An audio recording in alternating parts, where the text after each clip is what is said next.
Hey, what's up guys? It's Lucas and you're watching Fine Tuning.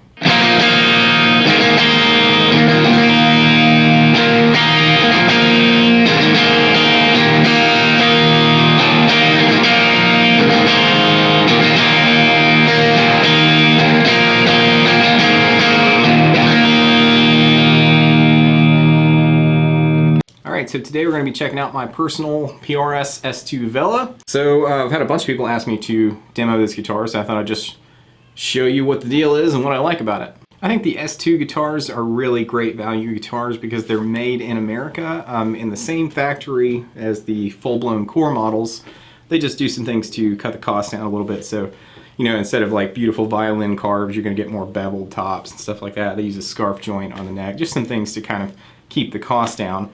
But they still use the same frets and nut, and they're still built by the same people. So these are really, really good guitars. Even outside of the value, I think they're just really good guitars. So the Vela is a pretty versatile guitar. You can do a lot of stuff with it, but I think it's best described as like the PRS for the telly guy. Partially because of the way that this bridge works, it gives it kind of like a little bit of a twangy snap thing, because it's got these kind of barrel saddles like a Telecaster. But also the pickups are significantly more kind of chimey and single coily than standard PRS pickups. So the Vela has an offset mahogany body, which you can see is, you know, it's still reminiscent of a PRS type shape, but it is a little bit more kind of offset, quirky looking. This one is painted in a beautiful kind of like surf green type color, which I really dig. You know, standard master volume, master tone with the push-pull for the bridge, three-way switch. It's a 25-inch scale like most PRSs. You know, locking tuners, the whole deal. It is, you know, at its core a PRS, but it is like a quirkier version of a PRS. Alright, so for today's demo, we're going to be using the Hughes & Kettner Black Spirit 200 there, which is plugged into my oversized Mesa 1x12 cabinet with a Celestion Vintage 30 in it, and that is mic'd up with an SM57.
Alright, so there's some sound examples. Let me just give you the quick rundown on why I like this guitar. First of all, I have been playing PRS guitars kind of as my main like gigging guitars for a really long time, like, I don't know, 15 years or something, because they just, as the first guitar I ever played was my dad's PRS, and they just kind of like feel like home to me. But I think what it is that I like about PRS so much is that 25-inch scale length, because I like to play a half step down a lot of times. And so the 25-inch scale length for me gives you just an extra tiny little bit of tautness for that half step down that like a 24 3/4 scale guitar wouldn't. But if you play 25.5 inch like a Fender scale, it's a little more taut, and I don't know, just for me this just feels like right. And because I'm so used to that scale length, like this guitar, I know where all the harmonic squealy spots are, and I just like everything just feels like where it should be. But also, I really like the neck profile on this guitar. It's like, I think this is just the pattern regular, I think is what this is. But it just feels mega comfortable. It's kind of like a nice soft shape that's not too thin and it's not too wide. It's not like, it doesn't feel like I'm holding a neck, it just feels like I'm playing guitar, you know, if that makes sense. Fretwork is fantastic. Not a single buzz to be heard anywhere on the neck. I think the pickups sound surprisingly good, considering I believe that the S2 series uses import-made pickups. But I think these sound really good.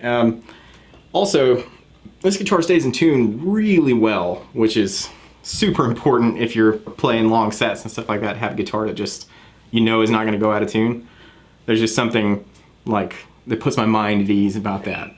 So that's a bonus. But I don't know, I just think it's a really like quirky, interesting guitar, but it's also very comfortable to play, and it feels good in my hands, and it inspires me to play things differently than I might. And I love the way that the bridge on this guitar kind of makes the notes twang a little bit more than a regular PRS. So it just gives you a different character, which is really cool. So I don't know. All in all, I think this is a really like well-designed guitar. I just think this is a good idea. It looks cool. It looks, like I said, quirky and vintage, but also kind of modern PRS-y at the same time. And of course, I've got my obligatory nerdy game sticker here. So bonus points if you know what Club Afterlife is. But anyway, I hope this has been fun and enjoyable for you. And until next time, I will catch you later.